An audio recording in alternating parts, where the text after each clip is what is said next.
And guys, today I'm gonna show you how to fix the jam doorknob. As you can see, kahit anong pihit gawin ko dyan, hindi siya tumataas. Hindi kahit anong gawin. Ay, tinay ko pa ngang sirain to para matanggal. Pero ay, hirap na hirap ako. And ayan, nasasara naman siya. Nagagalaw naman to. Ito lang, hindi nagagalaw. So kapag naisarado mo siya, kahit gamitan ng susi kasi hindi siya bumubukas. Hindi okay, hindi nabubuksan. Kapag naisara mo siya, yung pintuan nyo na ganyan, jam yung doorknob, hindi mo siya mabubuksan kahit susian.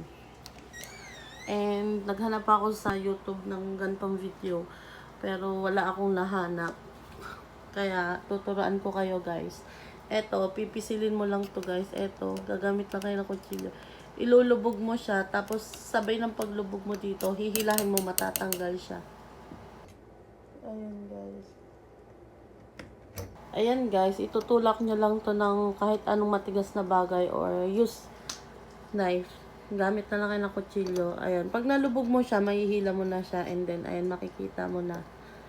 Ayan, eto nakasabit. Kaya pala hindi siya umaano kahit anong taas. Ang gagawin mo lang dyan is, pipihitin mo lang siyang papunta dito para siya umangat. And then, after nyan, magiging okay na siya.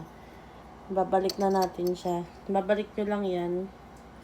Nakataas, just make sure na nakataas na ha. Diba, ganyan. Kapag siya naka-jam, nakasabit dyan, iaano nyo lang dito.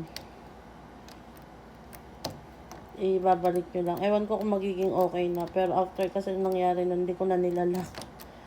Ayan. Babalik nyo lang siya. Katulad ng pagtanggal nyo.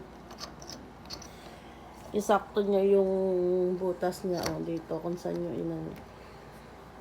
Tapos, eto, ilulubog lang ulit to para ma-push mo siya. Lubog natin. Kapag ganito, kaya na siya ng kuko na lang. Ay, nalubog na. Ingat lang.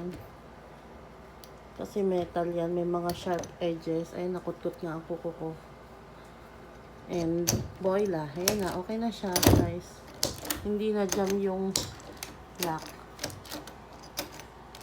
Ganun lang ka-easy, guys. Tingnan nyo ginawa ko dito sa pinilit ko siyang buksan kasi may napanood ako sa YouTube na tanggalin daw to. Tapos may ikiklik daw dito. Ay, nasira pa yung pinto namin.